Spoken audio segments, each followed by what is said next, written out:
సంవత్సరాల తరబడి government job కోసం వేచి చూస్తున్నారా? కేవలం 8 నెలల్లో మీ కల నెరవేర్చుకోండి. వెంటనే కింది నెంబర్స్ కి కాల్ చేయండి. అందరికీ నమస్కారం. నేను Swaroopa Putlapalli. Welcome to Suman TV. America అధ్యక్షుడిగా డొనాల్డ్ ట్రంప్ బాధ్యతలు చేపట్టిన తర్వాత తీసుకుంటున్న నిర్ణయాలన్నీ సంచలనాత్మకంగా మారాయి. అసలు ఇప్పుడు అమెరికాలో ఉంటున్న వాళ్ళ పరిస్థితి ఎలా ఉంది? కొత్తగా అమెరికా వెళ్ళి చదువుకోవాలనుకుంటున్న వాళ్ళు, జాబ్స్ చేయాల్సిన వాళ్ళు ఎలాంటి పరిస్థితులను ఎదుర్కొంటున్నారు? ఇలా వీటి మీద అయితే చాలా మందికి చాలా రకాల డౌట్స్ ఉన్నాయి. ప్రస్తుతం నాతో పాటు study abroad consultancy founder Ram మెట్టు గారు ఉన్నారు. ఆయనతో మాట్లాడి అమెరికాలోని కండిషన్ గురించి మాట్లాడుకుందాం. నమస్తే రామ్ గారు. నమస్తే అండి. మీరు చాలా కాలంగా కన్సల్టెన్సీ రన్ చేస్తూ ఉన్నారు కదా, మీకు తెలుసు అసలు అమెరికాలో కండిషన్ ఎలా ఉంటుంది, స్టూడెంట్స్ని ఇక్కడ నుంచి పంపించాలా లేదా, వాళ్ళు ఎలాంటి జాగ్రత్తలు తీసుకోవాలి, వీటన్నిటి గురించి కూడా మీరు అవేర్నెస్ కల్పిస్తూ ఉంటారు. ప్రస్తుతం అక్కడ పరిస్థితి ఎలా ఉందంటారు? కరెంట్లీ పరిస్థితులు బాగాలేవండి అక్కడ. అయితే స్పెషలీ ఇల్లీగల్ ఇమిగ్రెంట్స్ ఎవరైతే ఉంటారో లేదా డాక్యుమెంట్స్ లేకుండా ఎవరైతే ఇమిగ్రేట్ అయి ఉన్నారో వాళ్ళకి ప్రాబ్లమ్స్ ఎక్కువగా ఉన్నాయండి. అంటే చాలా మంది ఏంటంటే ఇప్పుడు ప్రాపర్ డాక్యుమెంటేషన్ తోటి స్టడీస్ కోసం వెళ్ళిన వాళ్ళు లేదా ఎంప్లాయ్మెంట్ కోసం వెళ్ళిన వాళ్ళు కూడా భయపడాల్సిన స్థితిలో ఉన్నారు కరెంట్లీ చూడాలంటే. ఇది ఎందుకు అలా అవుతుంది అని అంటే, నిన్న ఒక్కరోజు మాత్రమే ఆల్మోస్ట్ 2200 మెంబర్స్ ని వాళ్ళు పట్టుకున్నారు, ఇల్లీగల్ ఇమిగ్రెంట్స్ ని పట్టుకున్నారు వాళ్ళు. రికార్డు స్థాయిలో అరెస్టులు జరిగాయి అమెరికాలో. ఎస్, అసలు వాళ్ళ పరిస్థితి ఎంత దారుణంగా ఉందంటే చూడండి, వాళ్ళు చదువుకోవడానికో లేకపోతే ఉద్యోగం చేయడానికో ఏదో ఒకటి అక్కడికి వెళ్ళిన తర్వాత కరెంట్లీ వాళ్ళు ఫేస్ చేసే సిచ్యువేషన్ ఎలా ఉందంటే, చేతులకి బేడీలు వేసుకొని వాళ్ళని రోడ్డు మీద ఈడ్చుకుంటూ వెళ్తా ఉంటే అసలు ఎంత సెల్ఫ్ రెస్పెక్ట్ దెబ్బతింటుంది అది. వాళ్ళకి తెలిసిన వాళ్ళందరూ వాళ్ళ చుట్టాలు వీళ్ళందరి మధ్యన వాళ్ళకున్న ఆ వాల్యూ అంతా పోయినట్టే కదా అక్కడ. అండ్ సెల్ఫ్ రెస్పెక్ట్ దెబ్బతింటుంది అక్కడ. వాళ్ళకి వాళ్ళే అసలు ఇంటి నుంచి బయటికి రావాలంటే భయపడే స్థితి. ఎలా ఫీల్ అవుతున్నారంటే, ఇన్ని రోజులు గర్వంగా చెప్పుకున్నారు నేను యుఎస్లో ఉన్నాను, యుఎస్లో ఉంటున్నాను అని గర్వంగా చెప్పుకునే వాళ్ళంతా నేను ఏదో జైల్లో ఉన్నాను అనే ఫీలింగ్లో ఉన్నప్పుడు కరెంట్లీ. సో అసలు ఈ లెవెల్ రావడానికి రీజన్ ఏంటంటే, ఇమిగ్రేషన్ డిపార్ట్మెంట్, వాళ్ళది ఒక ఇమిగ్రేషన్ డిపార్ట్మెంట్ ఉందండి. ఆ డిపార్ట్మెంట్ ఇలా డాక్యుమెంట్స్ లేకుండా ఎవరైతే ఉంటారో వాళ్ళందరినీ ట్రేస్ అవుట్ చేసి పట్టుకొని అరెస్ట్ చేస్తున్నారు. అయితే ఇంతకు ముందు కూడా ట్రేస్ అవుట్ చేసిన వాళ్ళు చాలా మంది ఉన్నారు. ఇప్పుడు భయం దేని వల్ల వస్తుంది అని అంటే, అలా ట్రేస్ అవుట్ చేసిన వాళ్ళందరినీ వీళ్ళు ఏం చేస్తారంటే యాంకిల్ ట్రాకింగ్ అని ఒకటి ఉంటుంది వీళ్ళకి. సో యాంకిల్ ట్రాకింగ్ ఏంటంటే వాళ్ళ వివరాలన్నీ తీసుకొని, సరే ఇల్లీగల్ ఇమిగ్రెంట్స్ కానీ వీళ్ళ వల్ల మనకి ఏమీ ప్రాబ్లం లేదు అని వాళ్ళకి నమ్మకం కుదిరింది అనుకోండి, వాళ్ళు మళ్ళీ దేశాలకు వెనక్కి పంపించట్లేదు, వాళ్ళని ఉంచుతున్నారు, కానీ యాంకిల్ ట్రాకింగ్ చేస్తున్నారు.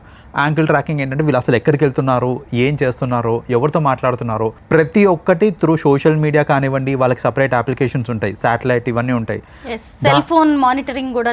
ఎగ్జాక్ట్లీ, సెల్ ఫోన్ మానిటరింగ్ ఇవన్నీ చేసుకుంటూ ఏంటంటే వాళ్ళ కదలికలన్నీ వాళ్ళు చూసుకుంటున్నారు. అయితే అలా ఇంతకుముందు అరెస్ట్ అయ్యి అలా వాళ్ళని మళ్ళీ వాళ్ళ దేశానికి వెనక్కి పంపించకుండా ఇన్ని రోజులు చూసుకున్నారు. కానీ కరెంట్లీ ఇప్పుడు ఏమవుతుందంటే, అలాంటి వాళ్ళని కూడా పిలిపించి అరెస్ట్ చేసే పరిస్థితికి వచ్చిందనమాట ఇప్పుడు. సో అలా అరెస్ట్ చేయడం వల్ల ఏంటంటే జనాలకి భయం పట్టుకుంది. అంటే అరెస్ట్ చేసి వెనక్కి పంపించేస్తున్నారు, ఇంకా మనకి లైఫ్ ఏంటి, ఫ్యూచర్ ఏంటి, ఎన్నో కోట్లు ఖర్చు పెట్టుకొని వచ్చి ఉంటారండి వాళ్ళందరూ.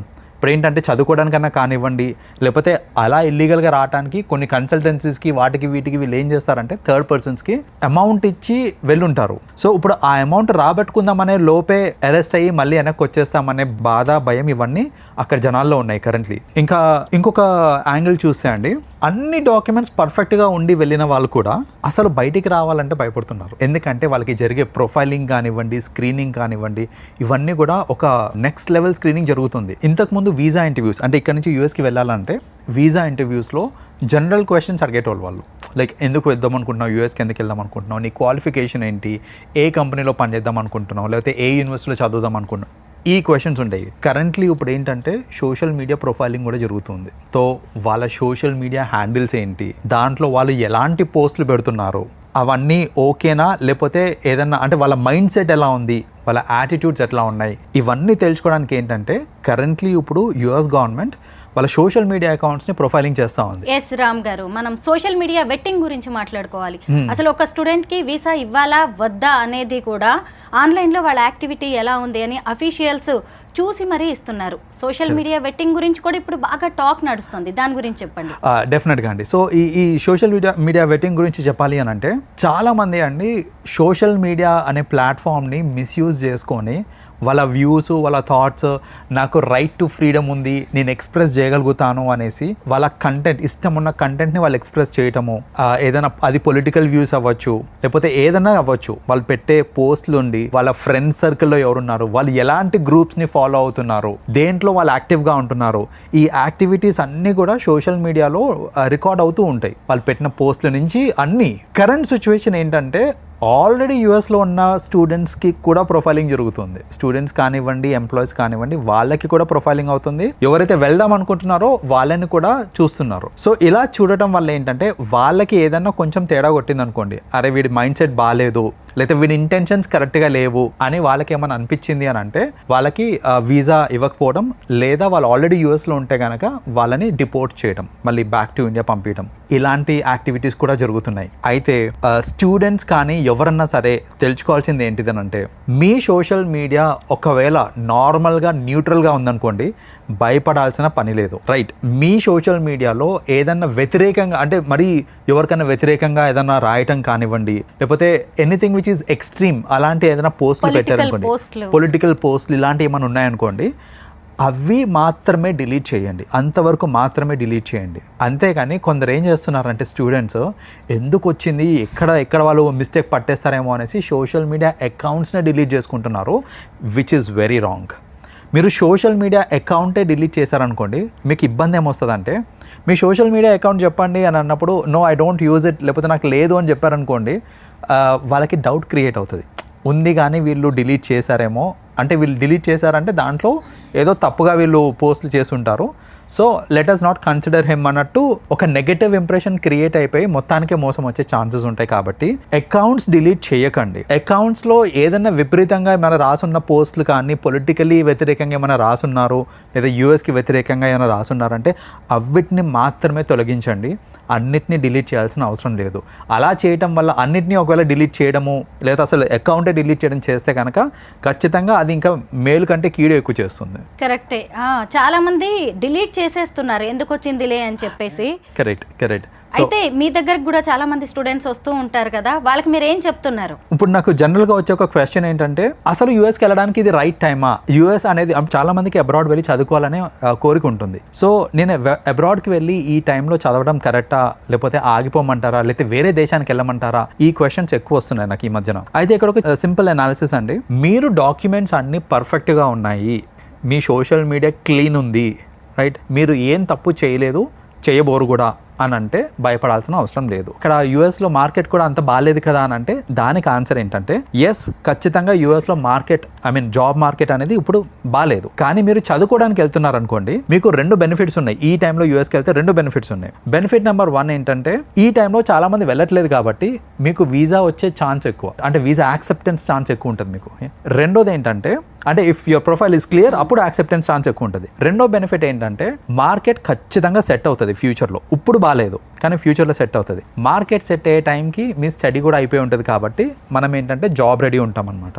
సో ఎవరన్నా ప్లాన్ ఉంది యూఎస్కి వెళ్ళాలి అని అంటే, ఒకటే నేనేం చెప్తానంటే, మీ ప్రొఫైల్ ఖచ్చితంగా 100% క్లీన్ ఉంది, మీ ఇంటెన్షన్స్ క్లియర్ ఉన్నాయి అని అంటే కనుక వెళ్ళొచ్చు, ఆగిపోవాల్సిన అవసరం లేదు. కానీ మీ డాక్యుమెంట్స్ కరెక్ట్గా లేవు, లేదా మీ ఇంటెన్షన్ కరెక్ట్ కాదు, నేను అక్కడికి వెళ్ళి ఏదో పార్ట్ టైంలో చేసుకుంటూ బతికేద్దాం అనుకుంటున్నాను, లేదా ఇంకేదైనా ఇంటెన్షన్ వల్ల వెళ్దాం అనుకుంటున్నానంటే కనుక వెళ్ళకండి, వెళ్ళి ఇబ్బంది పడతారు మీరు అక్కడ. వన్ మోర్ థింగ్ ఏంటంటే, పార్ట్ టైం జాబ్స్ చెయ్యకపోయినా సరే నేను అక్కడ చదువుకోగలను, నాకంత ఫినాన్షియల్ స్టాండర్డ్స్ ఉన్నాయి అనుకున్న వాళ్ళు మాత్రమే వెళ్ళాలి ఇప్పుడు ఉన్న కండిషన్స్ని బట్టి చూస్తే. అయితే పార్ట్ టైం జాబ్ అంటే ఇక్కడ ఒకటండి, జనరలైజ్ చేయడానికి లేదు ఇక్కడ. ఎందుకంటే యాజ్ పర్ రూల్ ఏంటంటే, మీరు 20 hours in a week part time jobs చేసుకోవచ్చు. అది కూడా యూనివర్సిటీలో వస్తే మాత్రమే, మీరు చదివే యూనివర్సిటీలో వస్తే మాత్రమే మీరు పార్ట్ టైం జాబ్ చేసుకోవచ్చు. అది లీగల్. సో మీకు ఆ సత్తా ఉంది అంటే, నేను ఒక అసిస్టెంట్షిప్ అంటారు దాన్ని, బేసిక్ అసిస్టెంట్షిప్ కానివ్వండి, లేకపోతే ఒక లైబ్రేరియన్ లాగా కానివ్వండి, నేను అలాంటి జాబ్స్ కొట్టగలను, నాకు కమ్యూనికేషన్ స్కిల్స్ ఉన్నాయి, లేకపోతే నేను అలా ఈజీగా మౌల్డ్ అవ్వగలుగుతాను, ఫ్రీగా ఉండగలుగుతాను మా ప్రొఫెసర్స్ తోటి అనే నమ్మకం మీకు ఉంది అని అంటే ఎస్. లేదు, నేను ఎక్కడైనా రెస్టారెంట్లో పార్ట్ టైం చేసుకుంటాను అని అంటే అది ఇల్లీగల్. అది సో కొందరు ఏంటంటే హామీ ఇచ్చేస్తూ ఉంటారు. ఎలా అంటే, ఇప్పుడు ఆల్రెడీ వెళ్ళిన వాళ్ళు ఉంటారు, అరే నువ్వు వచ్చారా, నేను చూసుకుంటా నిన్ను, నాకు తెలిసిన రెస్టారెంట్ ఉంది, లేకపోతే మనదే రెస్టారెంట్ ఉంది, నీకు అందులో నేను ఇప్పిస్తాను నీకు, ఇలాంటివన్నీ చెప్పి ఎంకరేజ్ చేస్తుంటారు కొందరిని.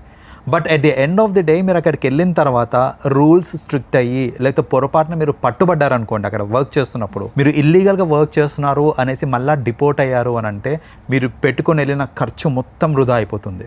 సో స్టూడెంట్స్కి నేను ఏం చెప్తానంటే లీగల్గానే చూడండి, మీకు లీగల్గా పార్ట్ టైం దొరుకుతుంది, 20 hours మాత్రమే ఇన్ అ వీక్ చేయగలుగుతాను, అది కూడా విత్ ఇన్ ది యూనివర్సిటీ చేయగలుగుతానంటే వెళ్ళండి. లేదు నేను బయట పార్ట్ టైం చేసుకుంటాను అనే ధీమాతో వెళ్తున్నారంటే మాత్రం వెళ్ళకండి. రామ్ గారు, ఇంతకుముందు చాలా మందికి డాలర్ డ్రీమ్స్ ఉండేవి.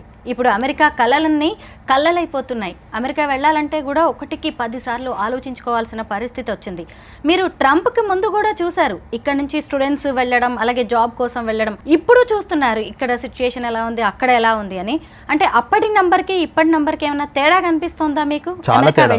చాలా తేడా ఉందండి. ఇంతకు ముందు ఏంటంటే ఈ రూల్స్ అని ఇంత స్ట్రిక్ట్ ఉండేవి కావు. సో ఇంత స్ట్రిక్ట్ లేనప్పుడు ఏంటంటే స్టూడెంట్స్ అట్లా అక్కడికి వెళ్ళి చదివేటప్పుడే పార్ట్ టైం చేసుకోవడము. నేను చెప్పాను కదా, డిఫరెంట్ ప్లేసెస్లో పార్ట్ టైం చేసుకునే వాళ్ళు ఇంతకుముందు అంతా. మన రెస్టారెంట్స్లో అవ్వచ్చు, లేకపోతే సూపర్ మార్కెట్స్లో అవ్వచ్చు, అలా ఎక్కడంటే అక్కడ చేసుకునే వాళ్ళు, విచ్ ఈజ్ యాక్చువల్లీ ఇల్లీగల్. కానీ గవర్నమెంట్ స్ట్రిక్ట్ లేకుండే. అప్పుడు గవర్నమెంట్ స్ట్రిక్ట్ లేదు కాబట్టి జనాలందరూ ఏంటంటే ఇక్కడ చేసే పని కంటే అక్కడ చేస్తే డబ్బులు ఎక్కువ వస్తాయి కదా అనే ధీమాతోటి ఆ డాలర్ డ్రీమ్స్ అని అలా క్రియేట్ అయినవన్నీ. కరెంట్ సిచ్యువేషన్ ఏంటంటే ఆల్రెడీ ఉన్న రూల్స్ని స్ట్రిక్ట్ చేశారు వాళ్ళు, కొత్తగా పెట్టిందేం లేదు, ఉన్న రూల్స్ని స్ట్రిక్ట్ చేశారు. చేయడం వల్ల ఏంటంటే ఇలా పార్ట్ టైం జాబ్స్ చేసుకుందాం అనుకున్న వాళ్ళందరూ ఇక వెళ్ళడం అనేది వేస్ట్ అన్నట్టు వాళ్ళు ఆగిపోతున్నారు. అలాంటి సంఖ్య ఆల్మోస్ట్ ఒక 70% మంది ఉన్నారు. 70% స్టూడెంట్స్ ఏంటంటే చదువుకుంటూ జాబ్ చేసుకుంటూ డబ్బులు సంపాదిద్దాం అనే దృష్టితోనే వెళ్ళే వాళ్ళు ఎక్కువ మంది ఉన్నారు. సో ఇప్పుడు ఏంటంటే అది స్ట్రిక్ట్ అయిపోయినాయి కాబట్టి ఆబ్వియస్లీ అలాంటి వాళ్ళందరూ ఆగిపోతున్నారు. అది ఆగిపోయేసరికి నెంబర్ ఆఫ్ పీపుల్ వెళ్ళే వాళ్ళందరూ డ్రాస్టిక్గా తగ్గిపోయారండి. చెప్పాలంటే అంతకుముందు వెళ్ళే దాని మీద ఇప్పుడు ఒక 30% వెళ్తున్నారు అంతే యూఎస్కి. మరి అమెరికాకి ఆల్టర్నేటివ్ ఏంటంటారు? మనకి వేరే అదర్ కంట్రీస్ కూడా ఉన్నాయండి. ఇప్పుడు యూఎస్ అంటే it all depends on me intention ఏంటిది అనేసి. నేను సెటిల్మెంట్ కోసం వెళ్దాం అనుకుంటున్నాను అని అనుకుంటే మీరు యూఎస్ ఒకటే కాదు, మెనీ కంట్రీస్ ఉన్నాయి సెటిల్మెంట్కి. ఆస్ట్రేలియా ఉంది, కెనడా ఉంది, అఫ్కోర్స్ యూకేలో మార్కెట్ అంత లేదు. So I will not take the name of UK because currently అక్కడ మార్కెట్ ఏం బాగాలేదు. బట్ మీకు ఆస్ట్రేలియా ఉంది, న్యూజిలాండ్ ఉంది, we have other countries. So మీరు క్వాలిటీ ఆఫ్ ఎడ్యుకేషన్ చూస్తున్నారా, క్వాలిటీ ఆఫ్ లైఫ్ చూస్తున్నారా, సెటిల్మెంట్ చూస్తున్నారా, డబ్బులు చూస్తున్నారా, మీకు ఏం కావాలి అనే దాని మీద మీరు అదర్ కంట్రీస్ని ప్రయారిటీస్ కింద తీసుకోవచ్చు. Like because at the end of the day currently market బాగాలేదు యూఎస్లో. బట్ ఆలోచించాల్సింది ఏంటంటే ఫ్యూచర్లో ఖచ్చితంగా మళ్ళీ రాణిస్తుంది. ఇవన్నిటిని దృష్టిలో పెట్టుకొని నిజంగా అంటే ఒక స్టూడెంట్ ప్రొఫైల్ ఏముంటుందో చూసుకొని ఆ ప్రొఫైల్కి తగ్గట్టు కంట్రీస్ని సెలెక్ట్ చేసుకుంటే బెటర్. ఒకప్పుడు మన నాలెడ్జ్ అంతా కూడా అమెరికాకి మైగ్రేట్ అయిపోతూ ఉంటుంది. ఒక రకంగా మైగ్రెంట్స్తోనే ఆ కంట్రీ అనేది ఫామ్ అయింది, మనందరికీ తెలిసిందే. అయితే ఈ టైంలో ఇప్పుడు చాలామంది అమెరికా వెళ్ళడానికి ఆలోచిస్తున్నారు కాబట్టే మన కేంద్ర ప్రభుత్వం కావచ్చు, మన రాష్ట్ర ప్రభుత్వాలు ఎలాంటి జాగ్రత్తలు తీసుకొని మన వాళ్ళకి ఇక్కడే మంచి ఆపర్చునిటీస్ కల్పిస్తే మంచిదంటారు? యాక్చువల్లీ ఇక్కడ ఆపర్చునిటీస్ కల్పిస్తే ఖచ్చితంగా మన వాళ్ళు ఉంటారండి. కాకపోతే ఇక్కడ ప్రాబ్లం ఏంటంటే the end of the day మీరు ఎంత టాలెంటెడ్ అన్నా సరే మీ శాలరీ రూపీస్లో వస్తుంది, అక్కడ ఏంటంటే శాలరీ డాలర్స్లో వస్తుంది. సో ఆ మ్యాచింగ్ అనేది కష్టం. ఇప్పుడు నేను అక్కడికి వెళ్ళి చేస్తే నాకు వచ్చే అమౌంట్ ఏదైతే ఉందో ఆ అమౌంట్ ఇక్కడ మ్యాచ్ చేయడం అనేది కొంచెం కష్టం. జనరల్గా ఏంటంటే ఆ మిస్ మ్యాచ్ వల్ల చాలా మంది ఇక్కడ నుంచి యూఎస్కి వెళ్ళిపోతూ ఉంటారు. All we can do is improve చేయొచ్చు, మేబీ ఇంకా ఆ పే స్కేల్స్ అని కొంచెం ఇంక్రీజ్ చేయడం లాంటివి చేయొచ్చు. But at the end of the day ఇదంతా ఒక ప్రైవేట్ ఆర్గనైజేషన్ మీద నడుస్తూ ఉంటుంది కాబట్టి గవర్నమెంట్ పెద్దగా ఇన్వాల్వ్ అవ్వడం అంతా కుదరకపోవచ్చు. బట్ మీరు ఇందాక అన్నట్టు ఐటీ కంపెనీస్ ని చాలా ఎస్టాబ్లిష్ చేయొచ్చు. ఐటీ ఇప్పుడు మన వాళ్ళకి ఇక్కడ జాబ్స్ రాక కాదండి, అక్కడ శాలరీలు ఎక్కువ ఉంటాయని మన వాళ్ళు వెళ్తూ ఉంటారు. లైఫ్ స్టైల్ కూడా బాగుంటుంది, అమెరికాలో ఉంటున్నామని చెప్పుకోవడం ఒక ప్రౌడ్ స్టేటస్ సింబల్. ఇదంతా ఇంతకు ముందు. ఇప్పుడు కరెంట్లీ అక్కడ ఉన్న వాళ్ళు అక్కడ గ్రీన్ కార్డ్ హోల్డర్స్ కూడా ఇక్కడ వేస్తే ఇంకా వచ్చేద్దామనే స్టేట్లో కూడా ఉన్నారు కొందరు.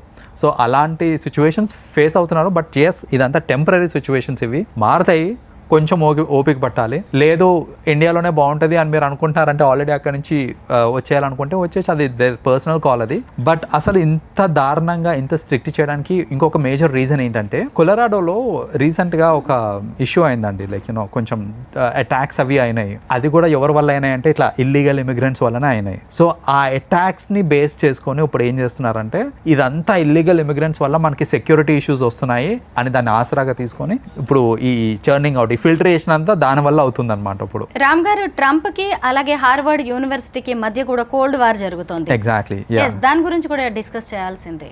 సో ఇప్పుడు చాలా మంది ఏంటంటే హార్వర్డ్ యూనివర్సిటీ అనేది ఒక డ్రీమ్ యూనివర్సిటీ లాగా పెట్టుకొని అక్కడికి వెళ్దామని అనుకుంటారు. కానీ ఆ హార్వర్డ్ యూనివర్సిటీ మేనేజ్మెంట్ కి ఇంకా ట్రంప్ కి they are not in good terms. వాళ్ళకి పడట్లేదు. ఆయన ట్రంప్ ఎట్లా అంటే ఇంకా హిట్లర్ టైప్, నా మాట శాసనం ఇంకా నేను చెప్పిందే వినాలి అనే టైప్. సో అక్కడ బేసిక్గా ఏంటంటే హార్వర్డ్ యూనివర్సిటీ అనేది చాలా ప్రెస్టీజియస్ యూనివర్సిటీ, నీ మాట నేనేది ఏంది అన్నట్టు బేసిక్గా వాళ్ళకి మిస్అండర్స్టాండింగ్ అయితే ఉంది. గుడ్ టర్మ్స్ లేకపోవడం వల్ల ట్రంప్ ఇచ్చిన ఒక డిక్లరేషన్ ఏంటంటే హార్వర్డ్ యూనివర్సిటీకి ఎవరైనా వెళ్తున్నారు అని అంటే వాళ్ళకి వీసా గ్రాంటింగ్ అనేది మేము ఇవ్వము, లిమిట్ చేసేస్తాం. లేదా వీసా ఇచ్చినా కూడా దానికి వాళ్ళకి ఇచ్చే ఫెసిలిటీస్ కానీ వాళ్ళకి ఇచ్చే ఆప్షన్స్ ఏవైతే ఉంటాయో అవన్నిటిని కూడా రెస్ట్రిక్ట్ చేసేస్తాం అన్నట్టు ఒక స్టేట్మెంట్ రిలీజ్ చేశారనమాట. సో ఇప్పుడు ఏంటంటే హార్వర్డ్ యూనివర్సిటీ అంత ప్రెస్టీజియస్ యూనివర్సిటీకి వెళ్ళి చదవాలన్నా కూడా ఆలోచిస్తున్నారు జనాలు ఇప్పుడు. సో ఇది కూడా జరిగింది. అది బేసిక్గా నాకు తెలిసి at the end of the day set అవుతుంది అది కూడా. కానీ we have to leave it to time. Current situation అయితే బాగాలేదు. హార్వర్డ్ యూనివర్సిటీకి ఎవరైనా వెళ్దాం అనుకుంటారంటే కనుక ఆలోచించండి ఒకసారి. బికాస్ మీ వీసా స్టేటస్ కానివ్వండి ఇవన్నీ కూడా కొంచెం లిమిట్ చేసి ఇస్తూ ఉంటారు అనమాట మనకి. మీరు అన్నది కూడా కరెక్టే. ఇదంతా టెంపరరీ. తన మార్కు చూపించడానికి డొనాల్డ్ ట్రంప్ ట్రై చేస్తున్నాడు. అలాగే రోమ్ వెళ్ళినప్పుడు రోమన్ లా ఉండాలని ఎలా చెప్తారో అమెరికా వెళ్ళాలి అనుకుంటే ఖచ్చితంగా అక్కడ రూల్స్ పాటించాల్సిందే. వాళ్ళకి ఇవ్వాల్సిన డాక్యుమెంట్స్ వాళ్ళకి ఇవ్వాల్సిందే. క్లీన్ ఇమేజ్ తో వెళ్తేనే మంచిది. అమెరికానే కాదు ఎక్కడికైనా అదే మంచిది. Thank you so much Ram గారు. వెల్కమ్ అండి.